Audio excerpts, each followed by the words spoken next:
मिट्टी के बर्तन बनाते थे। और गांव में बहुत ही कम लोग थे जो कोई पढ़े लिखे थे, एक दो जने फौज में थे। लेकिन मेरे पिताजी है वो भी छठी सातवीं तक ही पढ़े हुए थे। लेकिन उन्होंने क्या है कि एक समझदारी थी, पढ़ाई लिखाई और समझदारी में थोड़ा सा डिफरेंस होता है। ये कई बार कई ऐसे पेरेंट्स देखे हैं मैंने जो बहुत हाईली क्वालिफाइड होते हैं लेकिन समझते नहीं है बच्चों को। कुछ कारणों से वो आगे नहीं पढ़ पाए, लेकिन मेरे थ्रू उन्होंने अपनी जर्नी को जिया, अपनी ज़िंदगी को जिया। मुझे मोटिवेट करते, बड़े लोगों की कहानियाँ सुनाते। जैसे डॉक्टर अंबेडकर की स्टोरी, हेलन केलर की। डॉक्टर अंबेडकर की स्टोरी जो बताते हैं कि उस टाइम जब दलितों को पढ़ने का ही अधिकार नहीं था, तब उन्होंने स्ट्रीट लाइट के नीचे पढ़ के और देश का संविधान लिख दिया। ऐसे ही हेलन केलर की स्टोरी थी कि वो हेलन केलर ऐसी बच्ची थी जो आंखों से ना देख सकती थी, ना बोल सकती थी, ना सुन सकती थी, लेकिन उसके बावजूद, तमाम संघर्षों के बावजूद उन्होंने पढ़ा। उसके बाद उन्होंने एक स्टोरी लिखी, the story of my life, जिसमें उन्होंने अपने संघर्ष को बताया। तो ये एग्जाम्पल से ना कहीं मेरे दिमाग में उससे मुझे मोटिवेशन मिलता है कि यार मैं भी कुछ कर सकता हूँ और मुझे भी बड़ा आदमी बनना है। और जब हम ये ठान लेते हैं कि हमें कुछ करना है लाइफ में, जब हमारा डिटर्मिनेशन होता है, जैसा पीयूष सर ने बताया था, सबसे इंपॉर्टेंट चीज होती है डिटर्मिनेशन। आपका कितना स्ट्रांग है डिटर्मिनेशन। आपकी कोई भी एग्जाम हो, चाहे कोई भी हो, लाइफ में सक्सेस के लिए आईक्यू या इंटेलिजेंस से ज्यादा इंपॉर्टेंस होता है आपका परसिवरेंस, आपका डिटर्मिनेशन, आपका जुझारूपन, कि आप कितनी देर तक आप डटे रहते हो। तो सिविल सर्विसेज की जर्नी में भी ऐसा ही होता है। मतलब ये एग्जाम इंडिया का एक टफेस्ट एग्जाम है।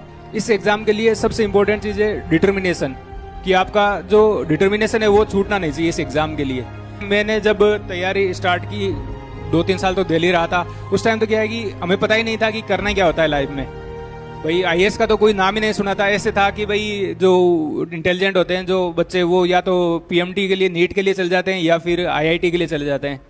तो आप लोग बहुत लकी हो कि आप लोगों को यहाँ 12th के बाद से ही इस चीज़ का ओरिएंटेशन तो हो गया कम से कम, बिना कोई टाइम वेस्ट किए। ये जो आपके जो कॉलेज के और 4-5 साल होते हैं, ये मोस्ट प्रोडक्टिव ईयर होते हैं कि आपको कोई स्ट्रेस नहीं है। सीनियर्स के जो एक्सपीरियंस है, मेंटर्स के, उनके एक्सपीरियंस से आप लाभान्वित होना।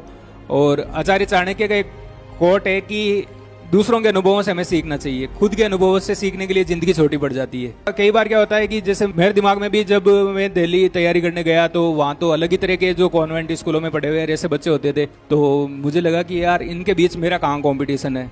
लेकिन फिर मेरे फ्रेंड्स, टीचर ने बताया कि आपका कॉम्पिटिशन आपसे खुद से ही है। आप खुद को बेटर करो, आपकी बेटर रणनीति हो, पर डे आप कितनी मेहनत कर सकते हो, वही आपका सक्सेस है, उसको डिसाइड करेगी।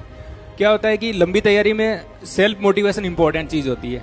सेल्फ कॉन्फिडेंस कब आता है? जब हम कोई टारगेट अचीव करें, डेली टारगेट। एक्टिव तैयारी करनी है कि मेरे को इन्वॉल्व होके, कि पहले मेरे को पता होना चाहिए कि डेली का मेरा ये टारगेट है। इस टारगेट को अचीव करोगे तो एक अंदर आपको सेल्फ कॉन्फिडेंस फील होगा। इंटरव्यू में बहुत मतलब एक सब्जेक्टिव एग्जाम होता है और आपकी पर्सनैलिटी को चेक करता है। पर्सनैलिटी है ना अचानक नहीं बनती। जैसे ही आप अभी प्रीलिम्स की तैयारी स्टार्ट करोगे, जैसे तैयारी स्टार्ट करोगे, उसी के साथ आपकी इंटरव्यू की तैयारी स्टार्ट हो जानी चाहिए। Behave like an officer, officers like qualities. OLQ एक आर्मी ऑफिसर्स का, एक आर्मी में एक टेस्ट होता है एनडीए में, कि OLQ चेक करते हैं ऑफिसर लाइक क्वालिटीज है या नहीं है। तो यहाँ पर भी सिविल सर्वेंट्स के लिए भी ये सबसे इंपॉर्टेंट चीज़ होती है। आपका ड्रेसिंग सेंस से लेके हर चीज़ में आपका वो OLQ जो है झलकना चाहिए। कई बार क्या होता है, आप जैसे अभी 12th से आए हो तो थोड़ी सी झिझक होती है कि यार नहीं, लोगों से बात करें या ना करें। लेकिन आप जितने लोगों से बात करोगे उतनी आपकी वो झिझक खुलेगी और उस चीज़ का इंटरव्यू में फ़ायदा मिलेगा। तो इंटरव्यू में मतलब नए लोगों के साथ, अब जैसे 5 लोग नए बैठे हैं और हम उनसे कैसे फेमिलियर हो भाई। अगर जब आपकी नेचर साई नहीं होगी, जब आपकी कम्युनिकेशन स्किल अच्छी होगी, आपने जब चला के अनजान लोगों से बात की हुई होगी, तभी तो आप वहाँ बैठ जाओगे, उनसे बात करोगे। सबसे क्रिटिकल मोमेंट होता है कि जब इंटरव्यू में एंटर करते हैं, उससे पहले जैसे एक कैंडिडेट का इंटरव्यू खत्म हो रहा है, उससे 5 मिनट पहले हमें बाहर चेयर पे बिठा देते हैं कि भाई अभी ये लाइट जलेगी, बेल बजेगी, तब आप अंदर चल जाना। तो वो 5 मिनट बहुत क्रिटिकल होते हैं इंटरव्यू के लिए। आप सोचो कि इतनी हमने तैयारी की है और अब इंटरव्यू सब कुछ डिसाइड करता है। तो यहाँ पर आपका जो स्ट्रेस मैनेजमेंट और सारी चीज़ें काम आती है। सबसे इंपॉर्टेंट चीज़ इंटरव्यू में ये होती है कि आपको 30 मिनट में आपको ही बताना है।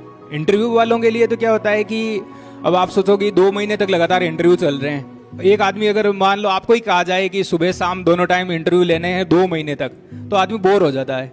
तो हमें ही बताना है सब कुछ कि भाई हाँ, मेरे अंदर ये क्वालिटीज है और इस वजह से आप सिलेक्ट करो। तो इंटरव्यू में कुछ चीज़ें ऑनेस्टी भी होती है, फिर है कि आसपास की चीज़ों के प्रति अवेयर रहना, ये भी इंटरव्यू का सबसे इंपॉर्टेंट चीज़ होता है। जैसे उस टाइम यूक्रेन रशिया वाला वॉर चल रहा था, तो मेरे से पूछा था कि ये यूक्रेन रशिया का वॉर है, तो इसके बारे में आप क्या समझते हो, मतलब क्या रीज़न है, क्यों हो रहा है, आपके क्या विचार है। तो जब इंटरव्यू में क्या है कि हमें किसी और को कोट नहीं करना होता, अपने खुद के विचार भी होना चाहिए। तो हर एक इश्यू पे आप सोचना, सिविल सर्विसेज में ये होता है कि हर एक प्रॉब्लम का आपके पास सॉल्यूशन होना चाहिए। प्रॉब्लम तो कोई गिना देगा, आप किसी से भी पूछ लो तो 1000 प्रॉब्लम गिना देगा, लेकिन सॉल्यूशन किसके पास है, वो सॉल्यूशन सिविल सर्वेंट के पास होते हैं। फिर है कि जो भी आप पढ़ाई करो तो उसको खुद पे भी लागू करना। दूसरों को उपदेश देना तो सबसे सरल है, लेकिन उसी उपदेश को खुद पे लागू करना सबसे टफ है। तो इसलिए जो भी आप बुक्स में या चीज़ें पढ़ो तो उन चीज़ों को खुद पे लागू करो। जिस स्वच्छ भारत के लिए गवर्नमेंट कर रही है कि कचरा नहीं फेंकना चाहिए, लेकिन कई बार क्या होता है कि खाया और आसपास देखा डस्टबिन नहीं है तो वहीं डाल दिया। तो छोटी छोटी चीज़ें हैं, छोटी छोटी आदतें हैं, वो आपकी कैरेक्टर का निर्माण करती है। तो इसलिए इन चीज़ों को आप एक लॉ अबाइडिंग सिटीजन जो कानूनों का पालन करता है, जैसे बत्ती पे कोई नहीं रुक रहा तो मैं भी क्यों रुकूं, आप सिविल सर्वेंट हो, आप नियम है वो आप लागू करवाओगे, और अगर आप ही तोड़ोगे तो फिर कैसे चलेगा। तो रूल्स को फॉलो करना, ये सारी चीज़ें मतलब आपकी पर्सनैलिटी का एक पार्ट हो जाना चाहिए।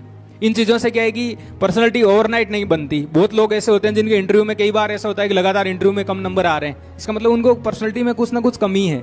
तो आप पर्सनैलिटी का डेवलपमेंट है एक रात में नहीं होता, धीरे धीरे आपकी जो प्रिपरेशन के साथ साथ आपकी ये पर्सनैलिटी वाला भी डेवलपमेंट भी होगा।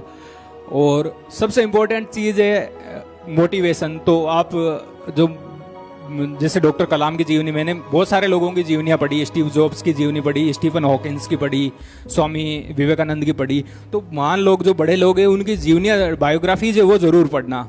उससे क्या है कि कहीं ना कहीं हम जीवन के जिस फेज़ में हैं उस फेज़ को उन्होंने भी देखा है, उन फेज़ से वो गुजरे भी हैं, और तो हमें एक वो मार्गदर्शन के रूप में काम आती है। स्वामी विवेकानंद की जो एक कोटेशन था वो मैंने मेरे पर्स में रख रखा था। उनका कोटेशन था, take up one idea, make that idea your life. एक विचार लो, उसको अपना जीवन बना दो। Take up one idea, make that idea your life, think of it, dream of it, live on that idea. इसी के बारे में सोचो, इसी के बारे में सपने देखो और इसी पे जियो। Live on that idea, let your nerve muscle every part of your body should be full of that idea. आपके जीवन का अंग प्रत्यंग है जो उस विचार से प्लवित हो जाना चाहिए। This is the way to success, this is the way great persons are born. आपके लिए इंटेलिजेंस से ज़्यादा इंपॉर्टेंट मैंने बताया था डिटर्मिनेशन और परसिवरेंस, ये है। और ये चीज़ जब आती है, जब आप एक चीज़ पे दृढ़ रहो। मेरे साथ भी ऐसी बहुत सारी सिचुएशन आई थी, लोग कह रहे थे कि यार तू मत कर तैयारी, ऐसे वैसे। बहुत लोग ऐसे ताने भी मारते थे, कलेक्टर साहब बन गए, लेकिन मैंने कभी मतलब ऐसे रिएक्ट करके या उनको जवाब नहीं दिया। मैंने कहा मैं जब तक सिलेक्शन नहीं हुआ तब तक छोड़ूंगा नहीं।